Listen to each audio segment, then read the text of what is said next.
If you look at the salary scales, IIT Mumbai, I was just reading the paper today. Last year, the package is 4 lakh rupees per annum. per annum.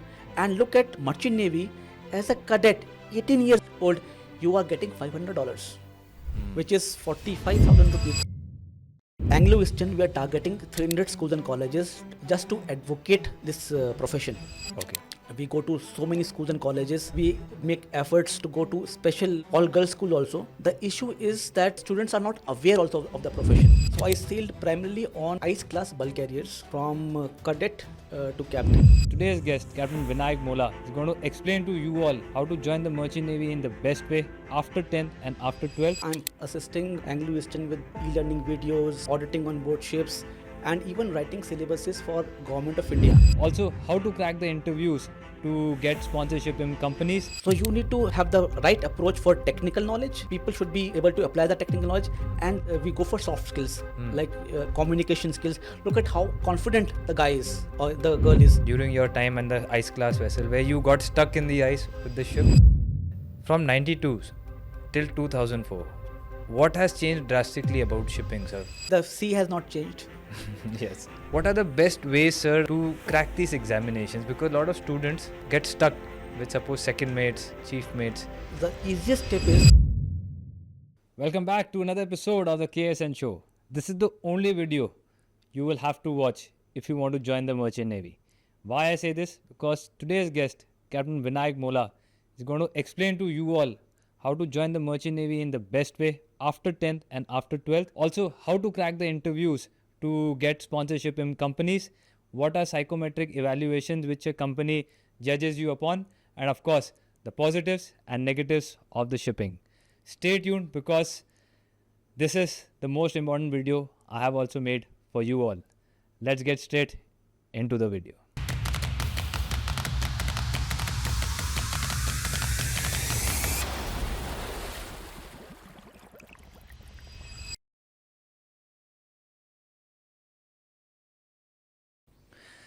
So welcome to the KSN show.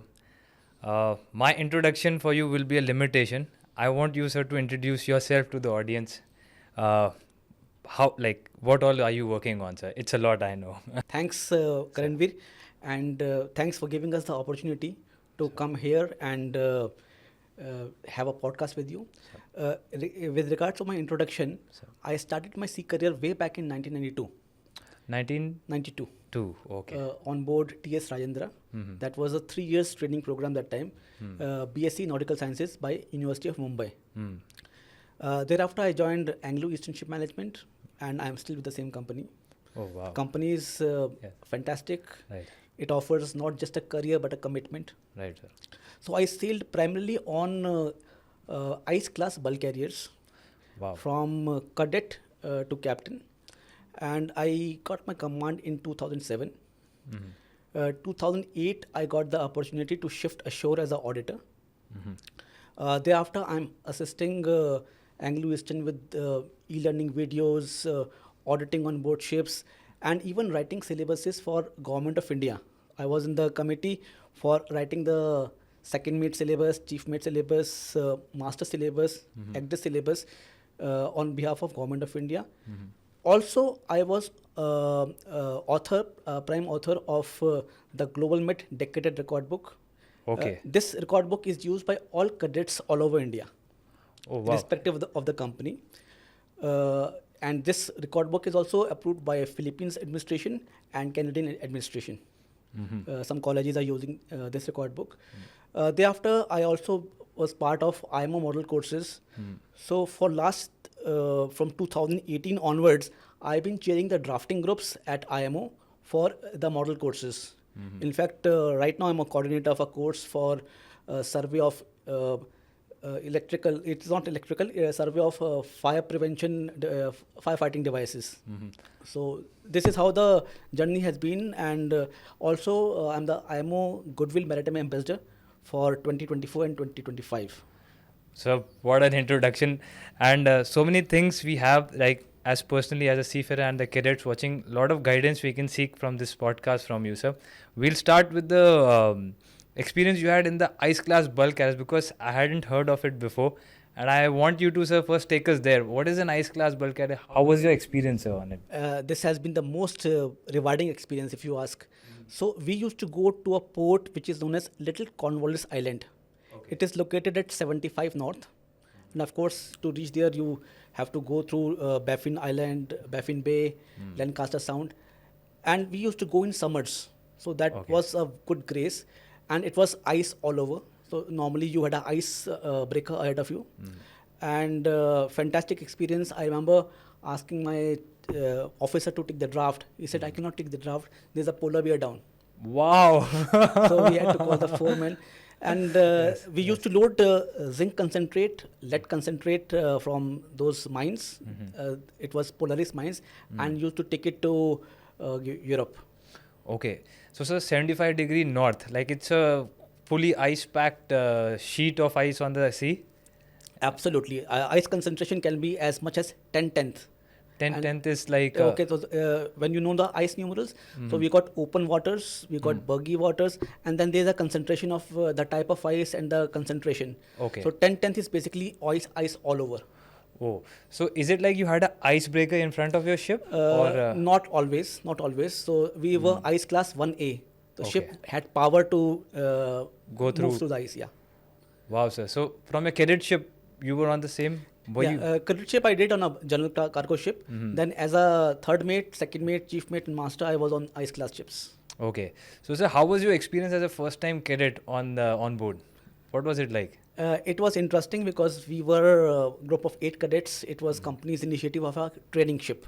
Okay. So it was a good time and we had to complete only 12 months. So we completed the graduation, 3-year graduation, and the sea time required was 12 months. Okay. So there were 8 of us on a single ship, and it was a big ship. Right. And it used to go from West Africa to Europe and back. Okay. So it was a fantastic experience, and with your batchmates. Yeah. And there's a separate training officer first. Not the chief officer. Oh, so we okay. had a training officer, we had cadets. It was and we had a separate cabins. Okay. So it was a great experience. Yes. Okay. And then from the general cargo, you shifted to these... general cargo, after that I did a container ship.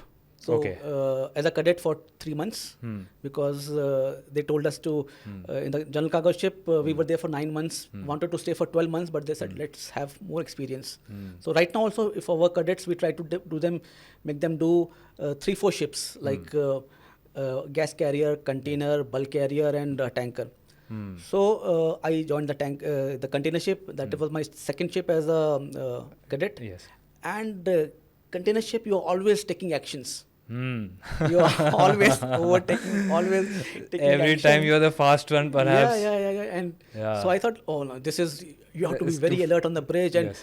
every ship you're overtaking 24 knots, 25 knots. And when you complete the bulk carrier, 12 knots, long sailings, I said, I think bulk carrier is the right ship, and I got by luck I got the first vessel as a third officer.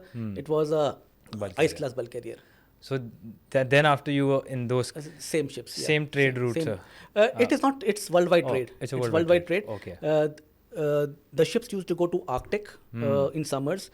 There are Lakers which used to go to St. Lawrence in winters. Okay. So they were doing this St. Lawrence run, load cargo in Great Lakes and take it to Europe, take it to Asia. So it's all over the world. So was there any particular instance you remember during your time on the ice class vessel where you got stuck in the ice with the ship? Yeah, we had a couple of them. So basically, the requirement is that you wait for the icebreaker, and it happened near to the berth. That you should not, even when you are in locks, you should not use your engine to clear. Okay. The ship's shed will buckle up. So it'll just bend inside. Yeah. So that is a lot of pressures around masters that please change, because in winters if you are treading that area, which is Great Lakes, Welland Canal, the locks, the ice tends to amalgamate. Okay. So you have to be very clear. So as a master, you just should not go to the lock. Tell the lock to clear the lock wall through ice, and then you go. In case of Arctic vessels, so you have to just wait for the icebreaker, And the typicality of that port was, it was a very small berth. Okay. And there were two headlines, two springs, two stern lines, and two springs. And you have to constantly warp the ship so that the hatch is under the loader.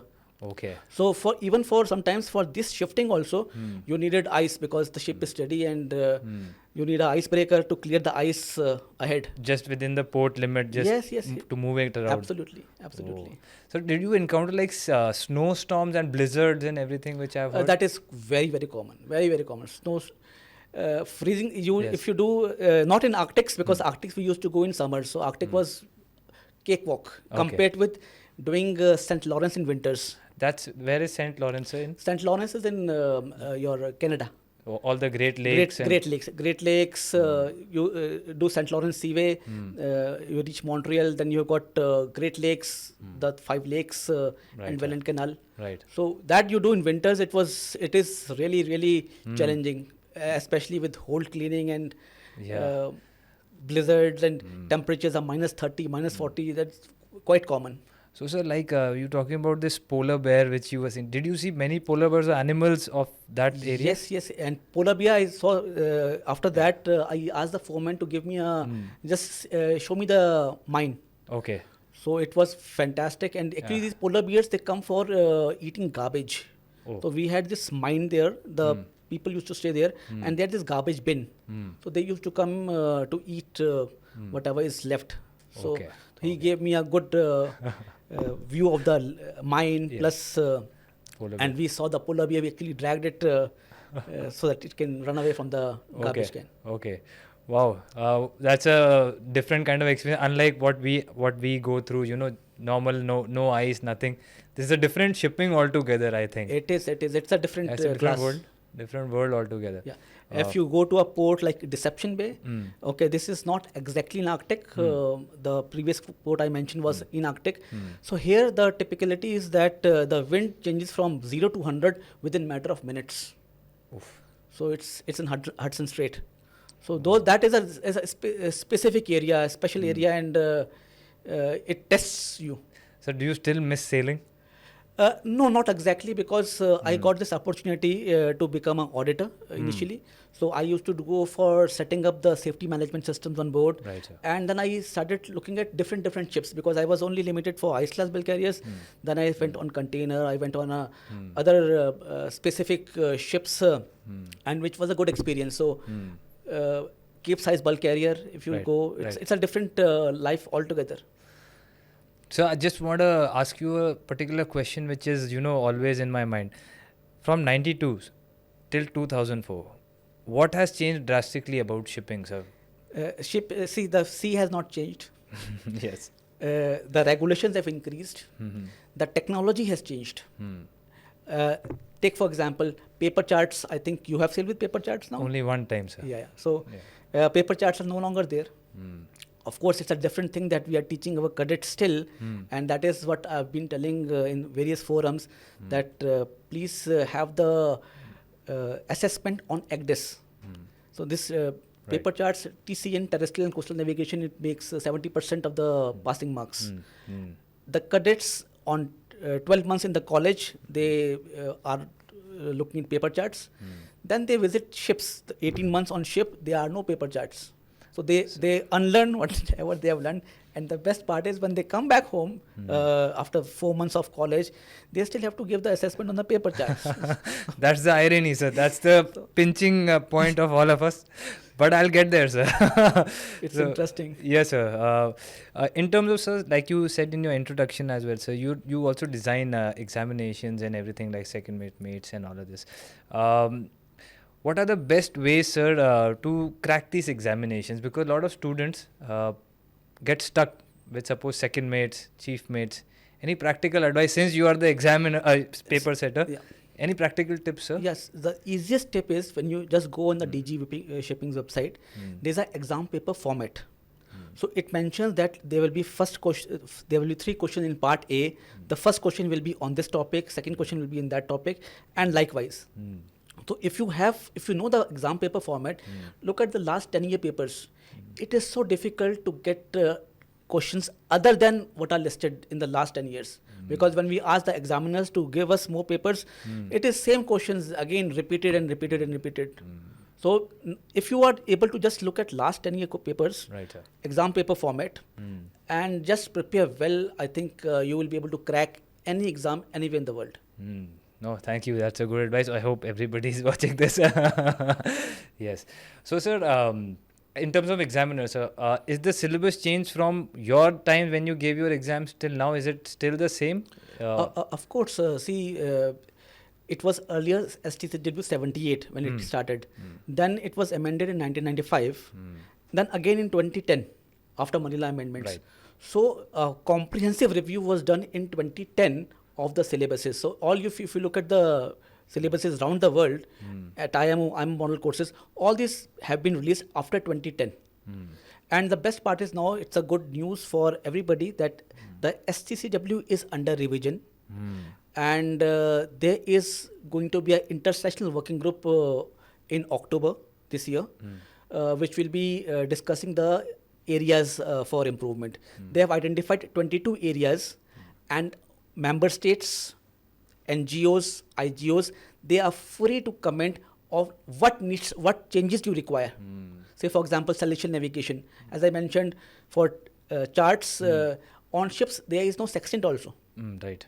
And here we are putting them on 70% passing in celestial navigation and asking question, synodic motion of the moon, liberation of moon. It is, and dynamic mean sun, astronomical. So many difficult things we are creating for ourselves. It is actually not the essence of STCW, because they just mentioned that you need to have good thing about the calculations. You should be able to calculate intercept.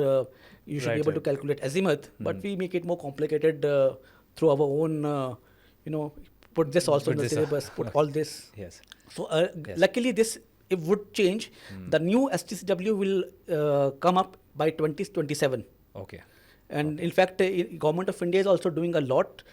They have made an examination committee just a couple of months back to have a look at the syllabuses and look at the assessment standards. Oh, good. So that is something good happening. Right. Because I remember with great difficulty, we had removed the chronometer.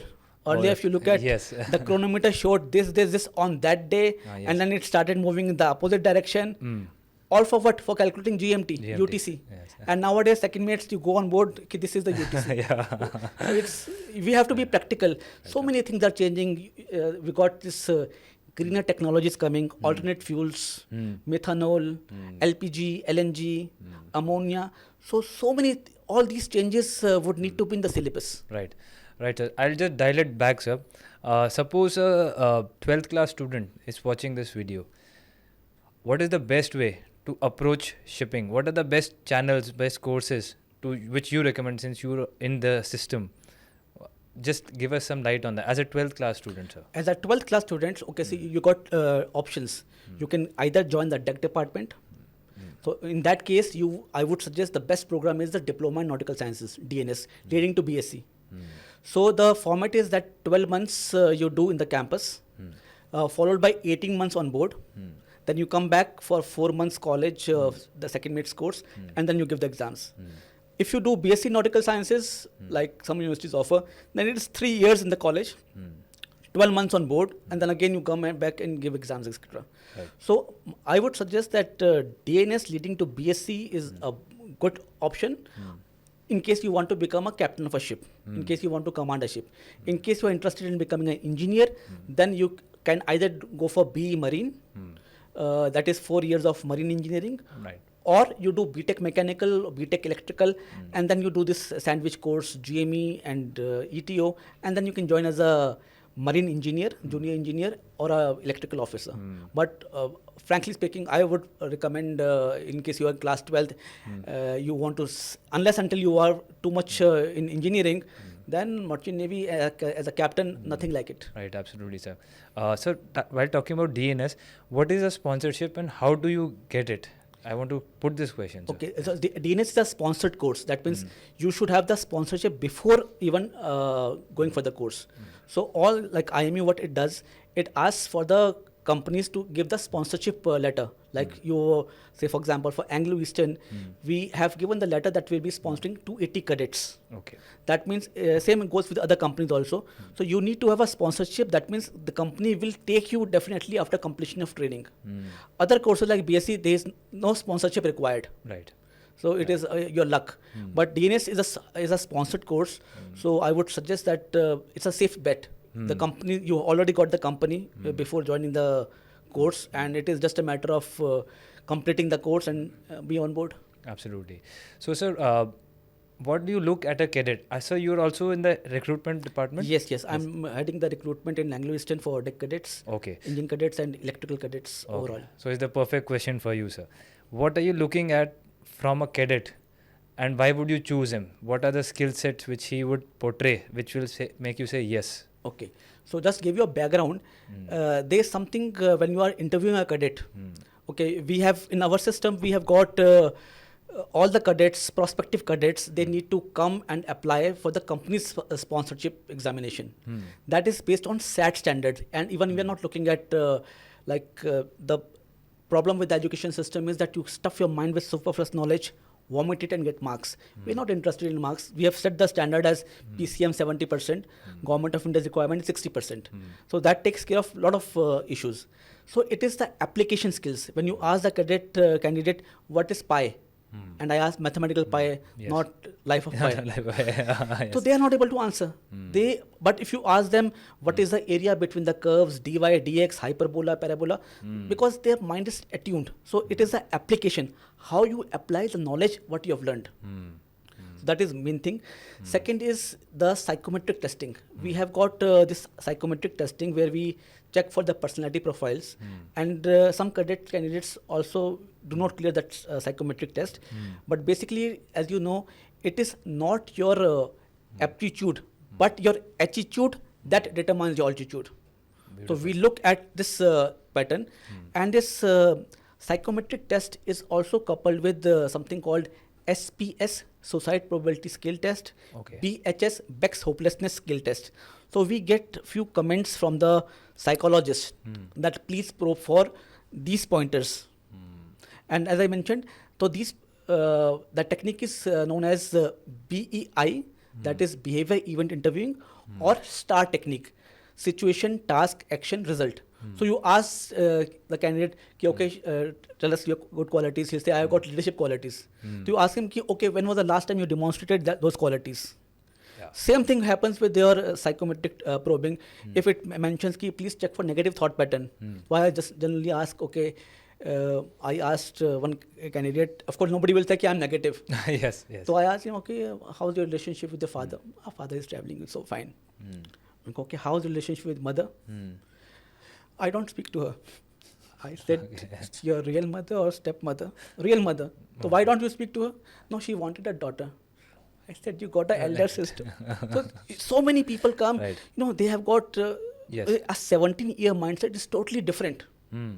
They have got their own challenges, own issues.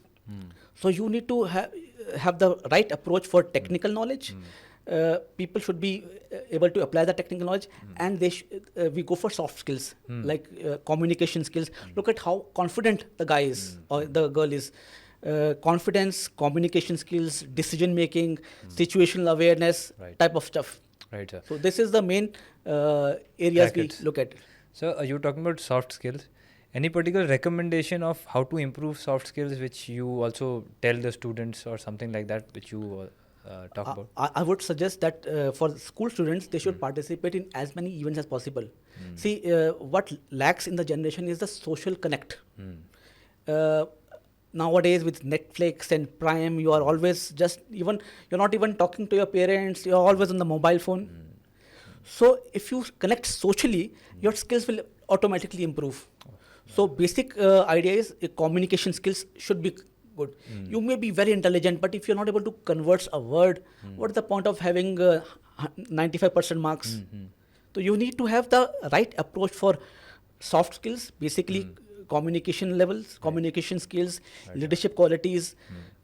And we do look at what the candidate has done in last 2 years, 11th, 12th, what all areas he has participated in, he or Okay. she has participated. So these things matter a lot, and you can make out from when you interview a candidate whether he is confident, whether he is able to speak.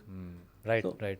I think extracurricular activities in 11th and 12th. it matters, matter. but of course it is not the, if somebody Right. is not extracurricular, we will not take him. ऐसा नहीं है. नहीं, But these matters, you can make out that your social skills improve.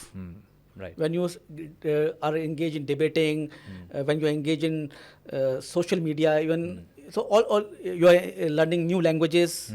A lot of people go for animations, Python learning. So these are extra things which really help. Right, sir. So there are many questions about GP ratings, because people think after 10th they can join and they see at the money and all of that, which social media also portrays. What is the problem GP ratings are facing at the moment, sir, in your research and observation? See, GP rating, you should only join if you have a sponsorship. Otherwise, there are so many institutes will conduct the course, and then you are sitting at home. There's no point. Only couple of good colleges are doing this course, but better is that you should get the sponsorship first. At least you should have some. Otherwise, the list will keep on increasing. The number of candidates, unemployed candidates, will keep on increasing. So where is this sponsorship for GP rating generally? How do they find it? So you have to approach the companies. You have to approach like the institutions like NUSI, TS Rahman, etc., conducting this course. So I would suggest that candidates approach those colleges for how to go about. So I was reading a research paper where it was said 40,000 people, students give IMUCET, and only 14,000 get ranks. So what is this 14,000 criteria? Because ships are not that much. 14,000 ships, I don't think India has.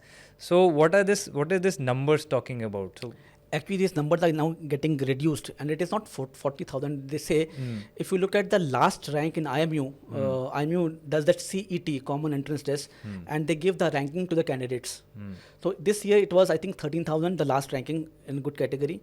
So that means 13,000 people are they can enroll for IMU related courses, and it is not only for this DNS course. okay. It also has, it's a combined thing. Okay. Except for BBA, all courses are included.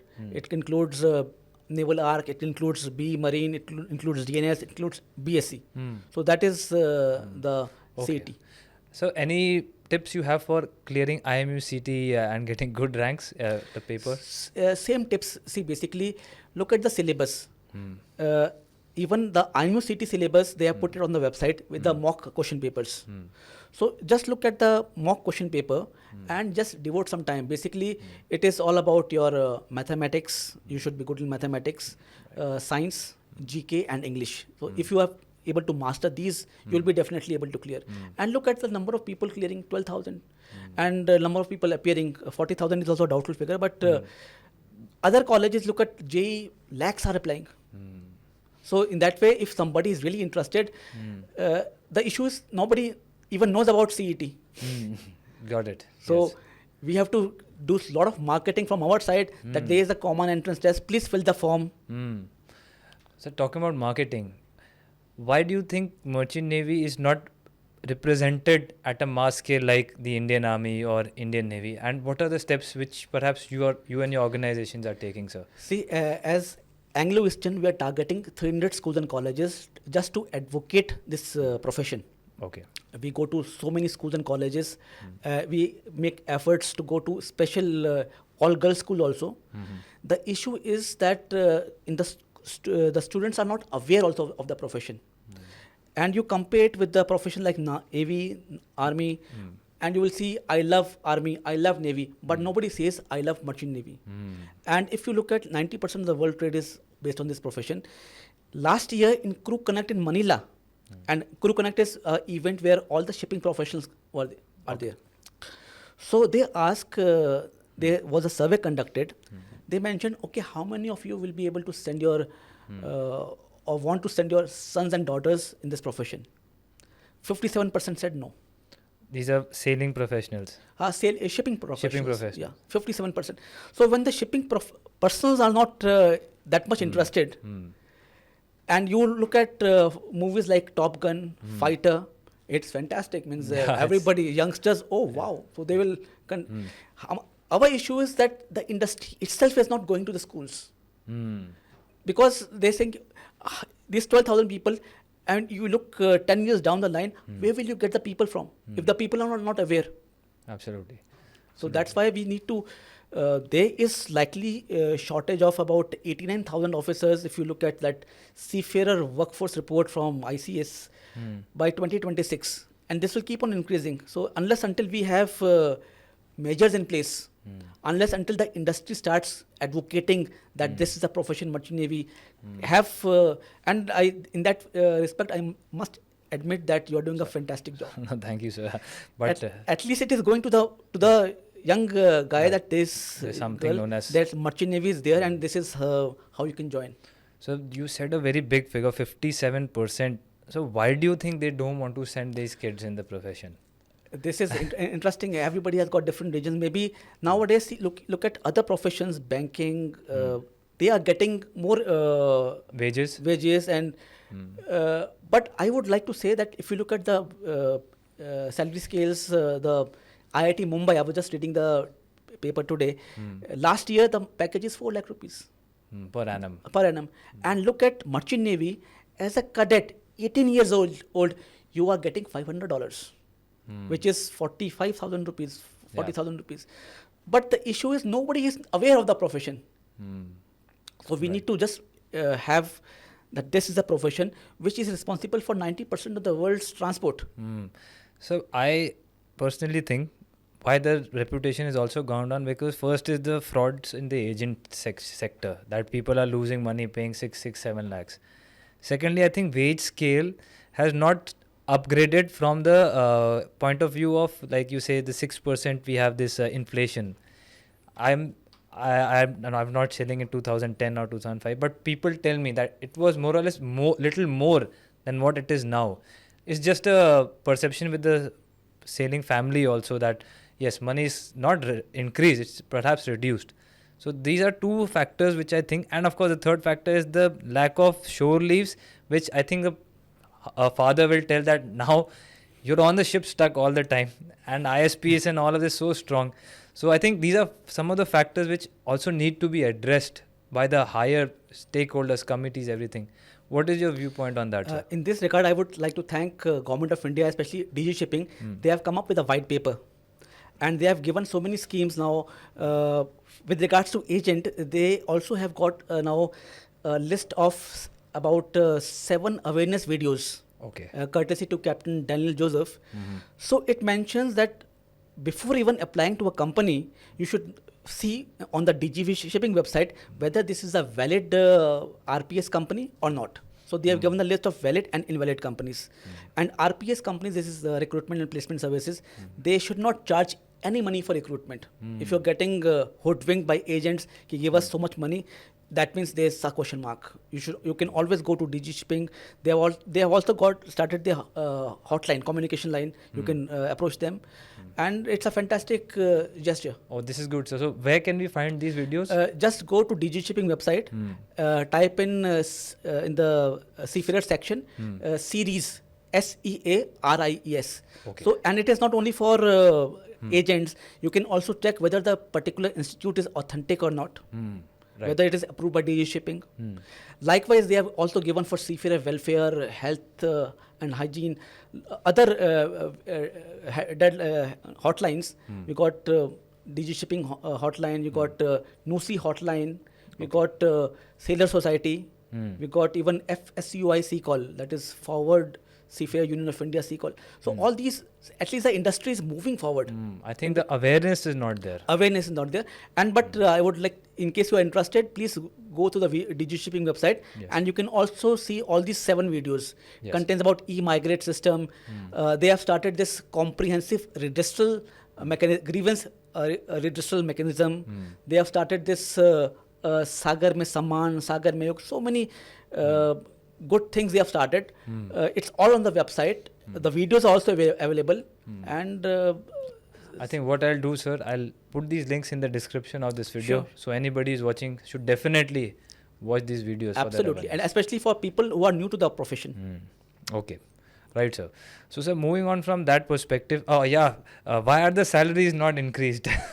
Salaries, you ask me, right now it's also quite high. Okay. But it is not increasing that much. Maybe but if you look at the world's economy, with this, if you look at the report of UNCTAD, United Nations Conference on Trade and Development, the trade is expected to increase by 2% between 24 and 26. Okay. So things are moving forward, and definitely, if ship owners will make money, right, definitely it will increase. Hopefully. Right, sir. But it's always the gray area. Yeah. But sir, moving on to that particular thing you said, that the shipping industry is booming. So which particular kind of ships is the entire industry moving into? Like when container was introduced, everything became containerized. Bulk carriers suddenly became redundant. So now which are the types of ships which are the bulk carrier trade will always remain, but nowadays, if you look at dual fuel ships, that is something which is new in the market. So a lot of owners, as per IMO requirements, the requirement is to go net zero by or around 2050. Net zero in what, sir? Emissions, Okay, compared with 2008 levels. 2030, the requirement is to go down by 20% reduction. 2040, 70% reduction. So that's why a lot of initiatives are being done. If you look at so many companies have got this sensors, how to save fuel costing is high. Right. So all these initiatives like onboard carbon capture, you got different technologies for ammonia engine, LNG engine. It will require training. Now imagine if you are a chief engineer on a bulk carrier, you have not even loaded you have to load fuel as a gas. So right. you need different training. The training is going to stay, and these ships are coming very, very fast. Right, sir. Apart from that, we got people giving wind power, solar power, nuclear power as a possible alternative. So things will improve, and these ships are going to come in very, very fast. So, sir, in regards to training for suppose these kinds of ships, is this happening on site in terms of like, is it e-learning now mostly, or is it like you have to be there and train for that particular module? So the digitalization part of training, how is it looking in the shipping? See, as per ISM code 6.3, 6.5, it is the company's responsibility to train the seafarers for operating the equipment which they are supposed to operate. So besides the competency training, which is strictly classroom based, the companies can have a lot. The company has to choose, but the blended learning is making sense. You can't have 30,000 seafarers coming to a college immediately. Right. So that's why the micro learning platforms, that is the same approach what you have been doing. Right, sir. Bite-sized videos you make. We have a platform, micro learning platform, where we put all those videos and make it mandatory for the seafarers to view. We got CBTs so that they can do it at their own time and pace. So that, and of course we got augmented reality, virtual reality. But classroom training, if you look at it, to give classroom training for 30,000 seafarers, when the classroom capacity is 40, so it will take years. Right. So that's why so many thrust is on e-learning, blended learning, simulator-based learning. So this is the way forward. Only problem is, sir, what I think, there are so many things which are coming so quickly. I think seafarers are sometimes just kept aside and they're just bombarded with training. I think personally, the people or the big stakeholders, but also have to think in terms of seafarers and not just in terms of the machinery, because we are the ones who are going to be operating that, right? So that's something which I wanted to also cover upon. That are the companies now looking more into a seafarers' human elements, or are they still more focused on the machineries and emissions and all of that? Human element is always going to stay. Soft skills are going to stay. If you have got, if you look at the new levels of training, you need to need to have ability to interpret data. If you are going on a specialized vessel, say for example ammonia or methanol, the present STCW, it contains only addresses LNG as a fuel. Okay. But then again, the technology is always going to stay ahead of training and times. So we need to adapt. Luckily, the alternate fuels we have not combined with the comprehensive review. So I think next year in February, the interim guidelines for trading on these ships with fuels like ammonia, methanol are going to be released. So but as I mentioned, it is the company's responsibility. And of course, soft skills are going to stay, communication skills, as you mentioned. Yes. And now more is required on the resilience training, especially for the cadets. Yes, absolutely. Resilience and mental well-being, sir. Also. Mental well-being. And luckily, again, thanks to DG Shipping and Government of India, they are collaborating with the National Institute of Mental Health and Neurosciences. Okay. To just see what can be done in this area. And of course, the idea is to have for the cadets this type of training, for the new entries, this type of training of which will give them resilience, which is quite lacking. So talking about that, how have you observed that the resilience factors in cadets have reduced or has it increased? Like, what is your observation? I would suggest that you just need a good mentor on your first ship. I was attending one career talk, and where the person before me was Wing Commander Pooja Thakur, I think. She had given the Guard of Honor to Barack Obama. Okay. So she mentioned her case, that she mentioned that I was in the Air Force and I wanted to run away after second day because I could not, I was not matching with what is happening. So her senior said, just give it 1 week or 2 weeks and then you take a call. So it is the first few weeks on board, if you get a tough master, because the cadet, he's fresh, he or she needs to adapt. So it is the first few weeks on board. That's why a lot of companies have got buddy system and got hotlines ashore. That is what is required. If you, it's very easy to break somebody, but to mentor somebody, because that particular cadet is going to be an officer 2-3 years from now, and maybe one day become a captain. Right. So that is why this training is more important. Right. So how you can cope up. And problem is, in our industry, in our academic industry, we are only never discussing how to deal with failures. Look at so many cases in quota. Because even your parents, oh, you got 100 out of 100, oh, very good, have chocolate. So we are not even teaching our cadets, our students, how to cope up with failure. So if you mentioned resilience training, I think that should be a big part. How to handle stress, how to cope up with all these things. Right. That will definitely add value. Talking about that, sir, the cadets nowadays, they are also very scared perhaps, or maybe apprehensive about the AI thing coming in. So as you are in the heart of the industry, sir, is autonomous ships and all of this going to take away the jobs, or is it just a fad? You're right. Right now, no. See, we are also in that mass working group. So there are 4 levels of mass. Level 1 is ship with automated systems and decision support system. Level 2 is remote controlled ship with seafarers on board. Then degree 3, level 3 is remote controlled ships without seafarers on board. And level 4 will be fully autonomous vessels. This is the ideology.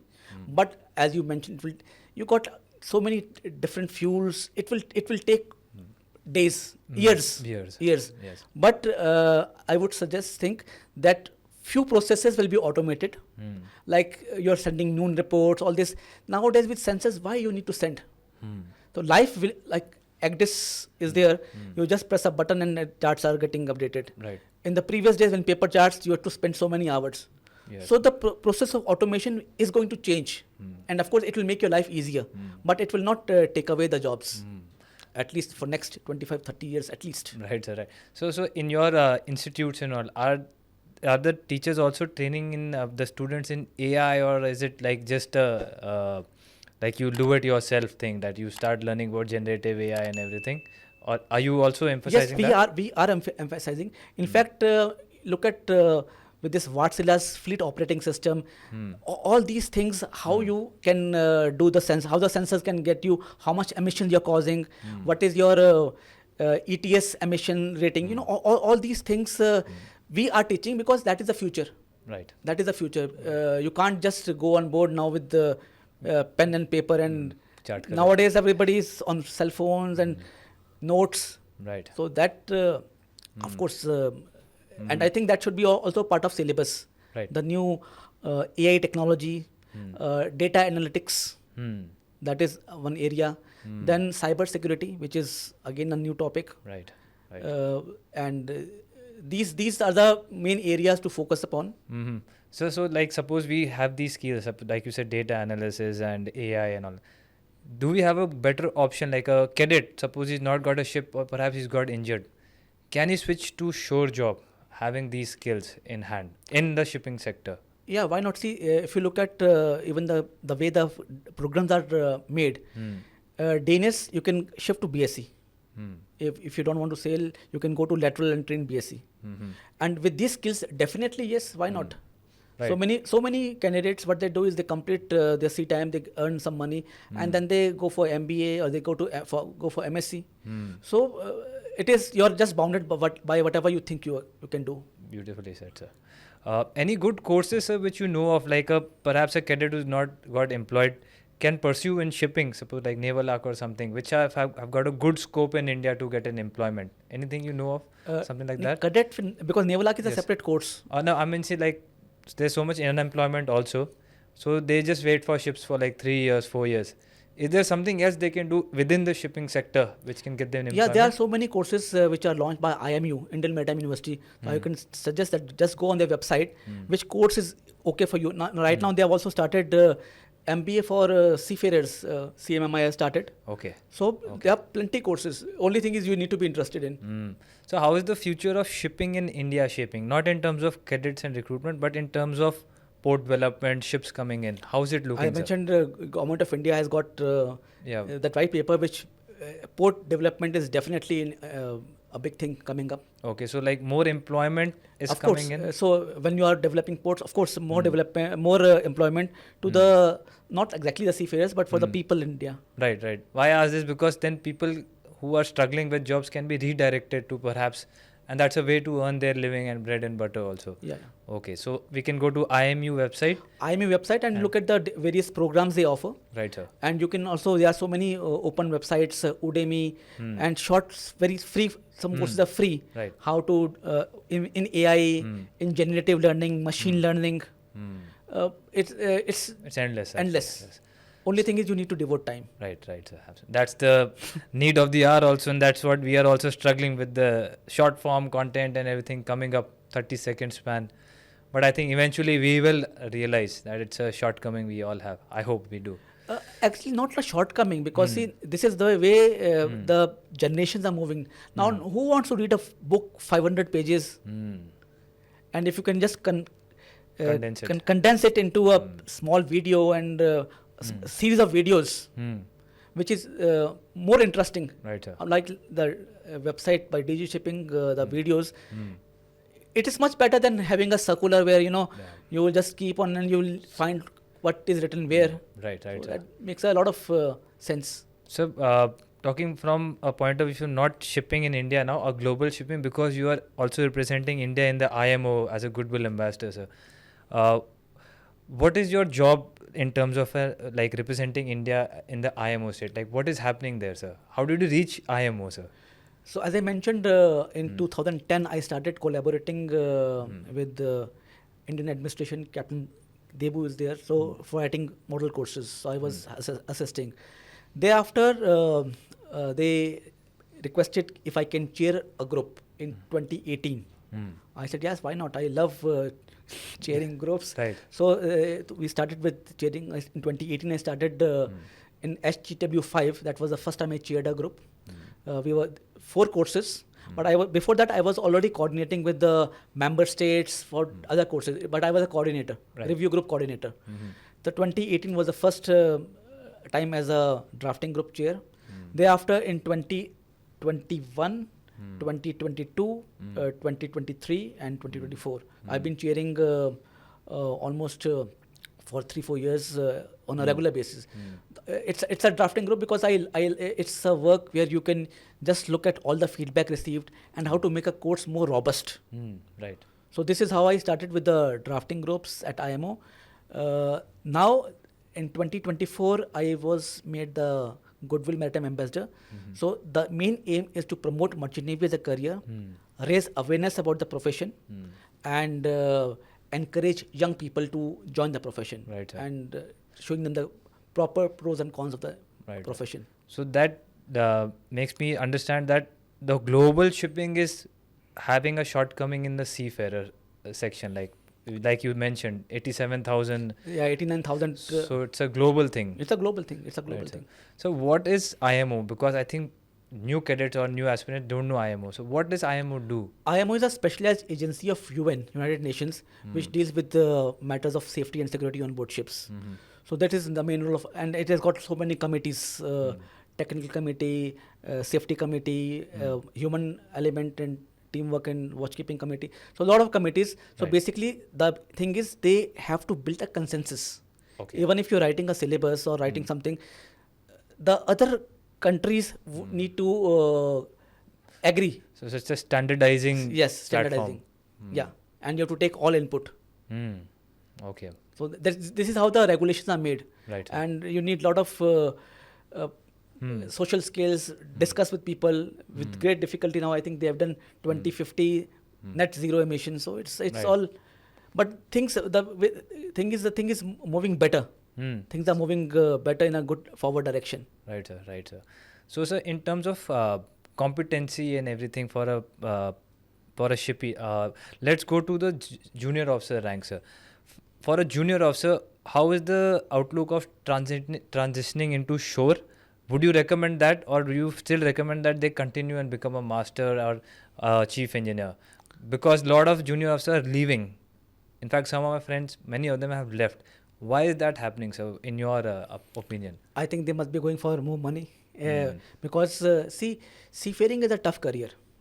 You have to be mentally tough, physically tough. I would say that merchant navy offers growth, career flexibility, and opportunities to travel the world free of cost. So what people do generally is when they become junior officers, they sail for a couple of years, get some money, and then they look what others are doing. And if they can get a degree in MBA, MSc, and move to different pastures, if they are interested, why not? But if you are interested in sailing also, I would suggest at least become a captain or a chief engineer. Because if you don't take any long breaks, you can do that by 27, 28. Then you go wherever you have to go. Since you have entered the profession, maybe better to become a captain, getting a command of a ship before venturing into other pastures. So would you say that a captain and chief engineer has a better prospect of switching into a shore job with the same salary or maybe higher? Absolutely, absolutely. So like a lot of now colleges are giving lateral placement because it also counts as your work experience. Right, right. So a lot of companies are even taking care of that. Okay. So I would suggest that if you are enrolled into this profession, try to become a captain and chief engineer as soon as possible. So how was it for the first time when you took command of your vessel, sir? How was that? It was interesting because I've been doing the same ship. Yes. Only change I did was I was transiting lakes in all winters. Winters are tough. So when they said command, I said no, I will not take any leave. I'll join in summers. So summers, it's a total ball game different. You do summers in the lakes. It's a different world. So for command, I changed over to summers, and then I signed off in winters. Right, sir. So how many years did it take you to become from a cadet to a captain, sir? Roughly. It took me 12 years. Okay. So is it still the average time which takes till date if you get, like, suppose clear exams early? And because what I see is people used to get promoted very early before, but now they don't get promoted early. It's like in big management companies or companies which are expanded a lot. It takes time. So people keep thinking that I will become a captain 20, 30, 31. But I think it's not the case anymore. What do you think? No, because all these companies have got some requirement of a sea time as a chief officer. Okay. So they don't count as sea time as second mate, third mate. So I would suggest the youngsters, when they are entering the profession, become a chief officer ASAP. And it is just a matter, if you want to stay with a company, stay for whatever is the requirement, 30 months, 36 months, take short leaves, and then you become a captain, and then you decide what you have to do. Right, sir. So I think you've expanded so much for a person who's watching this for the first time in first 12th, and I think thank you for that, for sharing everything. Any messages you want to give to the youngsters, and perhaps you had something in mind which you want to speak, please, sir. Yeah, I would just say Yes. that merchant navy is a fantastic profession. Please, sir. I joined this profession. I love this profession. It offers, you can travel the world free of cost. You can earn you become financially independent at a very young age. There is career flexibility, long vacations. That's why I chose the profession. Right. Long vacations, and meet multinational crew. Go to places where you can't even think of going using your own pocket money. Right, absolutely. So I would suggest that in case you are interested, please look at pros and cons. You have to be tough mentally, physically. You have to stay away from your family for extended periods. And it's a very good profession. And wish you all the best. But go for companies which has got name, reputation. And before that, look at people who have joined the company before you, what they are, what is their status. Right, sir.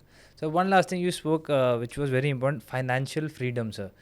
What are some of your advices which you suppose want to give me for having a financial freedom through this profession? Anything which you did right or which you did wrong, which you want to share, sir? See, financial independence, financial freedom, it all depends on how you want to play with the stock market, how you want to play with FTs. So I would suggest that you should go for don't put all your eggs in the same basket. Have multiple baskets, and right, sir. there is no correct advice, no incorrect advice. But I would only suggest that please keep your eggs in different baskets. So why I said this, sir, because as junior also we suddenly get a lot of money and you buy a big car or a house and then you're stuck with a loan. So did you do something like that? No, I never. No. I was my thing was very crystal clear. Yes. I was not actually. Don't join the profession only for money. If you're good, money will follow. If you like the profession, then only join. See, I was not interested. How I joined was in my class 6th, 7th. I used to read about Bermuda Triangle, and I was fascinated of that area. Then P.D. Rees map is a map made in 1513. Okay. And it was located in 19th century, but it was made by an Turkish admiral in 1513. And it is a map of the world. Wow. And shows Antarctica and other which were not even discovered. Yes. Oh. So I was always intrigued by sea. And I don't want to go for a 9-to-5 job. So this was I have never ventured out of Dehradun. I am from Dehradun. Okay. And when the call came from Mumbai for coming for interview in Mumbai, I said, wow, this is what I want. So that was a fantastic. So that's why I joined this profession. And as I mentioned, long vacations. If you are an engineer, you sit at home for 6 months, your neighbors are going to say, no job. Merchant Navy, they will not know whether you're coming or going. And you can do, in 6 months, you're free. Absolutely. You can do tracking, even people have joined, even got to Everest Base Camp and even Everest. Absolutely. So you're free. That's the biggest advantage. That is sir. the biggest advantage. Why I'm still also here and able to do this with you. Exactly. Right, sir. Exactly. Which other job will give you this leisure? No other I have seen so far. Yeah. Yes. So who's your inspiration, sir, if I may ask? Do you look up to someone or you get inspired from? I get inspired by everybody. So right now I'm getting inspired by you. No, sir. No. See, yes. It's not only one person. It's a lot of people make you what you are. It is not that because of this person. So right, you look at inspiration at everywhere. So right now, as I mentioned, the work you are doing, inspiring young people, giving them advice. And the best part is you are able to give it immediately to 150,000. Right, sir. Which is difficult even if in case you put an interview in a newspaper and these things are going to stay. Right, so number of people have inspired me. Thank you, Captain Vinayak, sir, for coming here, and would love to have you again here sometime later. And we have a lot of discussion I have in my mind which I want to talk about, specifically technical things, sir. So thank you for giving us time, sir, today. Thank you, Kanveer, and keep up the good work. My best wishes, and for launching this channel. Thank you. Let's hope that we can shape a better maritime future.